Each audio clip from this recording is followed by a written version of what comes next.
గతంతో పోలిస్తే made in India ఉత్పత్తుల వినియోగంలో మెరుగైన మార్పులు కనిపిస్తున్నాయి. దీంతో మొన్నటి వరకు పండుగ మార్కెట్ని ఏలిన చైనా కుదేలు అవుతున్న పరిస్థితులు వస్తున్నాయి. ఇరు దేశాల మధ్య వాణిజ్య లోటు లెక్కలే దీనికి సాక్ష్యంగా ఉన్నాయి. అయితే భారతీయ మార్కెట్ మరింత ముందుకు వెళ్ళడానికి కొన్ని చర్యలు తప్పనిసరి కూడా. చైనాపై ఆధారపడి దిగుమతి చేసుకుంటున్న వస్తువులను ఇక్కడే అభివృద్ధి చేయాలి.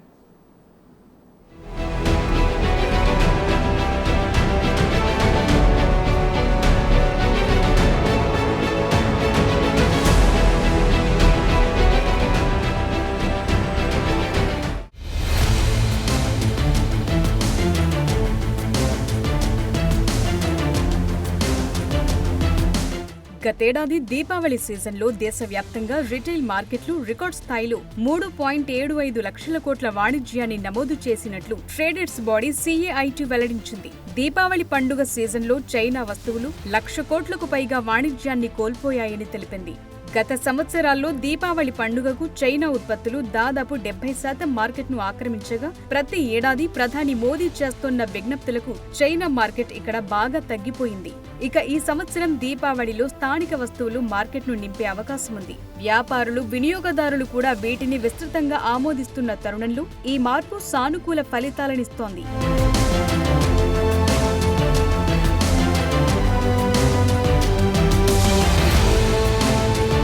ఇక ఈ పరిణామం వల్ల చైనాతో భారత్ వాణిజ్య లోటు తగ్గుతోంది. Think tank global trade research initiative ప్రకారం భారత్, US, నెదర్లాండ్స్ వంటి 151 దేశాలతో వాణిజ్య మిగులును నమోదు చేసింది. అయితే భారత్ 75 దేశాలతో వాణిజ్య లోటును కలిగి ఉంది. వాటిలో అతి పెద్దది చైనా.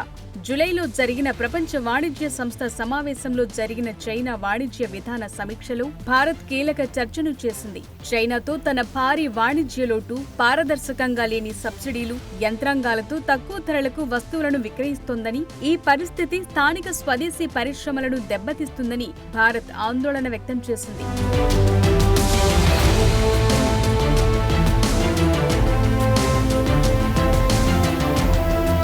2023-24లో చైనాకు భారత్ ఎగుమతులు $16.65 బిలియన్ కాగా దిగుమతులు మొత్తం $101.75 బిలియన్ చేరాయి. ఇది $85.08 బిలియన్ వాణిజ్య లోటును మిగిల్చింది.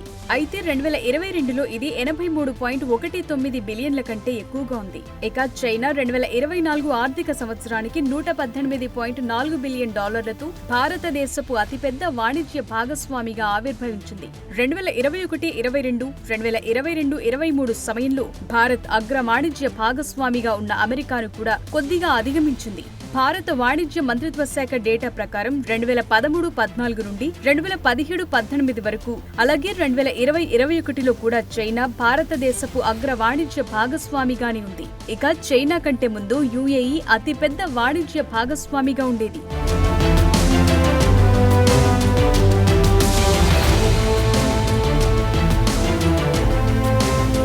నిజానికి వస్తువులతో చైనాతో భారత్ అత్యధిక వాణిజ్య లోటును కలిగి ఉంది. అయితే అంతకు ముందు 10 సంవత్సరాలతో పోలిస్తే 2014-15 నుండి 2023-24 మధ్య గ్యాప్ అంత వేగంగా జరగలేదు. 2004-2005 నుంచి 2013-2014 మధ్య కాలంలో వాణిజ్య లోటు 42.85% సమ్మేళన వార్షిక వృద్ధి రేటుతో పెరిగిందని, అదే 6.45కు మళ్లీ తగ్గిందని వాణిజ్య మంత్రి పీయూష్ గోయల్ రాజ్యసభలో ఒక ప్రశ్నకు లిఖితపూర్వక సమాధానంలో తెలిపారు. ఇక 2014-15 నుండి 2023-24 మధ్య కాలంలో ఈ వృద్ధి శాతం గత 10 సంవత్సరాల్లో చైనా నుండి అధిక దిగుమతుల వృద్ధి రేటును నియంత్రించడంలో భారత్ సాధించిన విజయాన్ని స్పష్టంగా సూచిస్తుంది. 2004-05 నుండి 2013-14 వరకు వాణిజ్య లోటు సుమారు 24.8 రెట్లు పెరిగింది. అలాగే 2014-15 నుండి 2023-24 వరకు అది 1.75 రెట్లు పెరిగింది.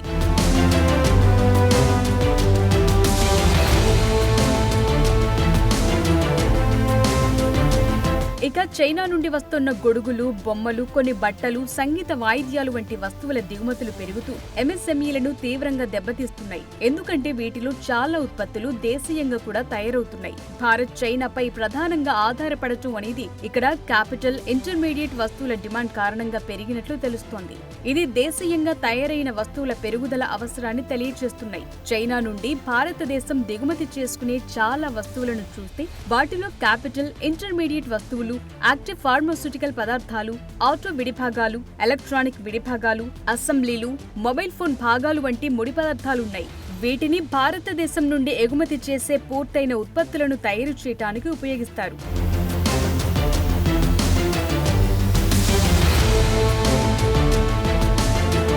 ఇక ఎలక్ట్రానిక్స్, ఫార్మా, టెలికాం, పవర్ వంటి రంగాలు ఇక్కడ విస్తరిస్తున్న కారణంగా తయారీ పూర్తయిన వస్తువుల స్థానిక తయారీని ప్రభుత్వం ప్రోత్సహిస్తున్నందువల్ల చైనీస్ ఇంటర్మీడియట్ వస్తువులు, ముడి పదార్థాలకు డిమాండ్ పెద్దగా తగ్గదనే అభిప్రాయం ఉంది.